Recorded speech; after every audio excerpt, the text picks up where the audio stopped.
2 second सा आ, फिर नी रे गा मा पा धा नी सा, वो नी रे गा मा धा नी सा। बहुत कुछ सीख लिया है, अलंकार बहुत सारे सीख लिए हैं, सरगम सीख लिया है और कुछ कुछ फिल्मी गाने भी सीखे हैं। यमन राग सीखा है। जब मैं पहले आई थी तब आंटी ने मुझे अलंकार सिखाया था।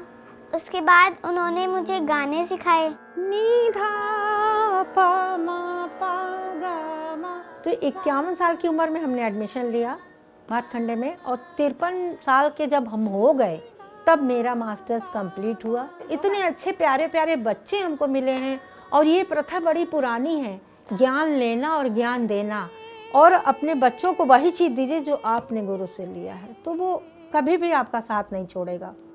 हो जे हरे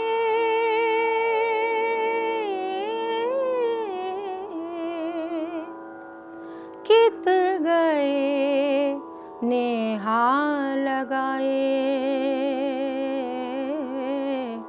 कित गए नेहा लगाए। बस बचपन में यही था कि थोड़ा होश संभाला था, और 15-16 साल उम्र थी। इंटर का एग्ज़ाम दिया था कि माँ बीमार रहती थी, माँ का साथ छूट गया। लेकिन बचपन में म्यूज़िक का एक ऐसा शौक़ था, मेरी माँ बहुत अच्छा गाती थी, तो खुद हारमोनियम लेके बैठ के मेरी तैयारी कराती थी। इसी दरमियान बीए ग्रेजुएशन हो गया, और 85 में मेरी शादी हो गई।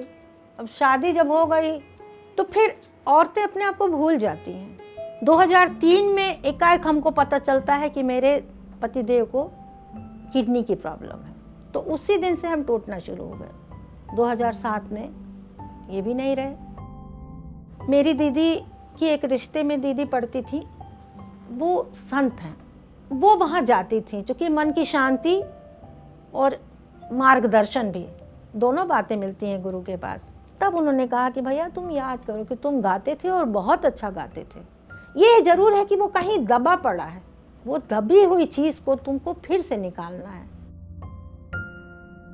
फिर वही मेरी एक दोस्त थी शिखा, जो मेरे साथ आई, मेरे साथ प्रभाकर में पढ़ रही थी। उसने कहा दीदी हम लोग चलेंगे लखनऊ, भातखंडे में एडमिशन लेंगे। आए, एडमिशन हो गया, बहुत बड़ी बात हो गई मेरे लिए। उसी दिन पंख लग गए।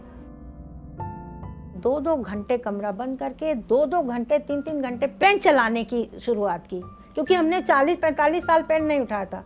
पेन उठाया था सिर्फ नमक मिर्चा लिखने के लिए। तो 51 साल की उम्र में हमने एडमिशन लिया भातखंडे में, और 53 साल के जब हम हो गए तब मेरा मास्टर्स कंप्लीट हुआ। हो जे हरे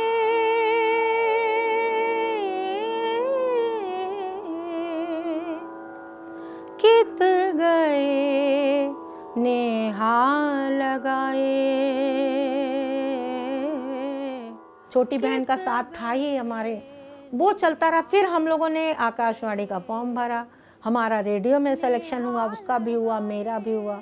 तो ऐसे सीखते सीखते गुरुओं का सपोर्ट, और ये कि कर सकते हैं आप, कर सकते हैं, कर सकते हैं। और ज़िंदगी की जो दूसरी पारी मिली ना हमको, ये बहुत हसीन है, जो मेरा पूरा टाइम हमको पता ही नहीं चलता। और इतने अच्छे प्यारे प्यारे बच्चे हमको मिले हैं, उनके पेरेंट्स ऐसे मिले हैं, बहुत ही ज़्यादा खुश महसूस करते हैं, क्योंकि हम अपने नाम से जाने जाते हैं। एक बच्चा मेरे पास बगल में रहता था, उसने कहा कि आंटी मुझे गाना सीखना है। करते करते इतने वक्त गुजर गए कि 8-9 साल गुजर गया। बच्चे भी हैं, और चूँकि लाइट म्यूज़िक सीखने से मेरे पास महिलाएं भी बहुत हैं। जब मैं आती हूँ तो वो मतलब वो पूछती है कि आज तुम्हें क्या करना है, आज तुम्हें गाना गाना है या बजाना है।